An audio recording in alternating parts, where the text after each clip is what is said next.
Xavier LaRue Entertainment presents Storytime with Xavier LaRue. The first story we're going to share today is a story called SoapSuds and Street Smoke, the story of Cass and Cat. They called him Cat, short for Carlos Anthony Townsend, because he always landed on his feet even as a little boy. And the street Cat was known for his quiet grind, the kind of hustler who didn't talk much but always ate. Hood famous, low profile, always clean, and never wrinkled. Shoes never dusty. Even his white tees looked like they were ironed by angels. A dude moving like a shadow, surviving off of instinct and discipline. He didn't chase chaos, he calculated it. However, Cass was different. Cass owned things, not just dreams but keys. Cass owned a laundromat, a car wash, and a dry cleaners all on Jefferson. The dry cleaners had a classily stitched sign on it with gold lettering and the blue awning. Cass was an entrepreneur with hood roots, a DL dude who traded corners for contracts. He dressed simple, fitted tee, pressed slacks, but smelled like money. Everyone thought he was just another quiet business owner. Nobody knew how hard he worked to lead the streets without ever disrespecting them. He still nodded at the old heads. He still sponsored back to school drives. Still remembered what it felt like to count change for dinner. Cass and Cat met on accident. Cat pulled up to Cass's car wash one late evening, sun bleeding orange onto the concrete. The sky looked bruised, purple settling into the gold. He needed his ride spotless. He couldn't move dirty in a dirty car. The streets noticed everything. Cass was in the office counting receipts with his sleeves rolled up, hands smelled like soap, but ambition. He saw Cass pull up over the monitor on the camera. He walked out and told him, "Hey, you know we're about to close." And when he walked out, their eyes met. For a second, just too long. Cat noticed how Cass carried himself, calm, controlled, not impressed by the street noise. The kind of man who didn't flinch when engines rev too loud. Cass noticed Cat's posture, alert, dangerous, but gentle in a way only another DL dude can recognize. A softness buried under survival. Cass said, "Hey, we're closing in 10. Cat said, "I'll be real quick." Cass nodded, "I know."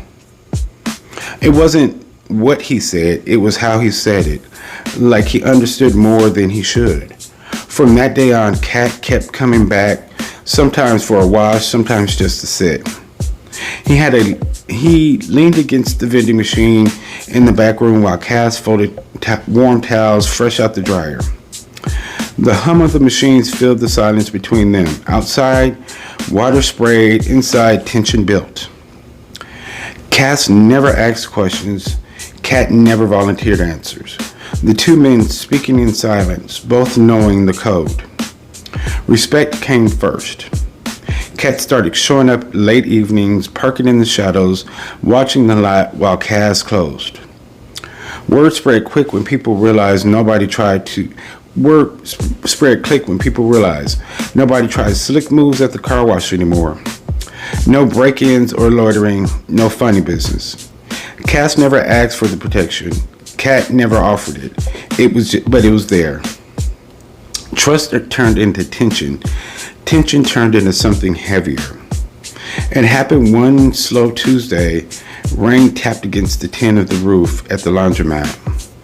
Cass was counting quarters. Cat perched on the folding table, watching him like he was trying to memorize the lines in his face. "You ever think about leaving it all?" Cass asked, quietly, not looking up. "Leaving what?" Cat replied. "The pretending." Cat didn't answer right away, but he walked over slow, deliberate, stood close enough to feel Cass's breath. "You ever get tired of pretending?" Cat asked. back, voice lower now. Cass finally looked at him. Every day. That was all it took.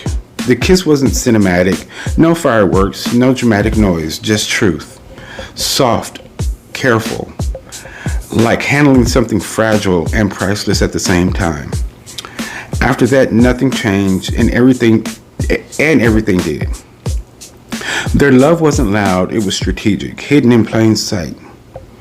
Cass still hustled, but different now. Smarter, he started stacking instead of spending. Cass taught him about credit scores, LLCs, tax write-offs. Showed him how to move his money clean. Cat listened the way he did when learning a new block, focused, absorbing every detail. Cass still ran his businesses, but Cat sharpened the edges. Security cameras upgraded, contracts renewed, reviewed with a street eye for loopholes. When a supplier tried to play slick, Cat showed up in person, calm, polite, unmovable, problem solved. Street muscle meant legal paper. Hustle met vision. SoapSuds met street smoke. They built quietly. Cat invested in a detailing bay at the car wash. Premium service, Cass called it. Really it is Cat's way of transitioning. Hands still busy, but legal. Customers started asking for him by name. He worked with the same precision he once revered for survival. Late nights turned into shared mornings. Cat cooking breakfast in Cass's kitchen.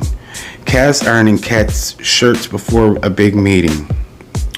They argued sometimes about risk, about visibility, about fear, but they never let the world pit them against each other. When he came to Cat's old block, Cass already had paperwork ready. A partnership agreement, a buy-in for expansion. You don't have to keep dancing with fire, Cass said. When business deals got shady, Cat handled the pressure.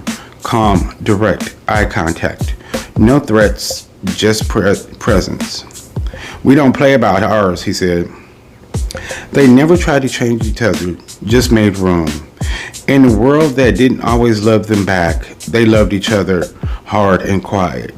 Two DL hood dudes, moving product, one moving product, one moving property. Both moving smarter together. Years later, people would talk about Cass's growing empire.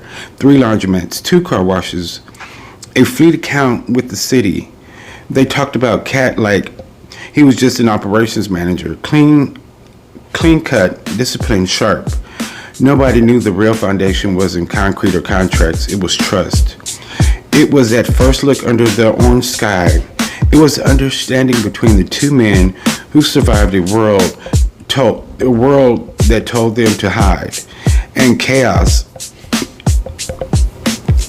told them to hide and choose each other anyway. At the end, the love was the real flex. I hope you guys enjoyed the story. Stay tuned for our next one.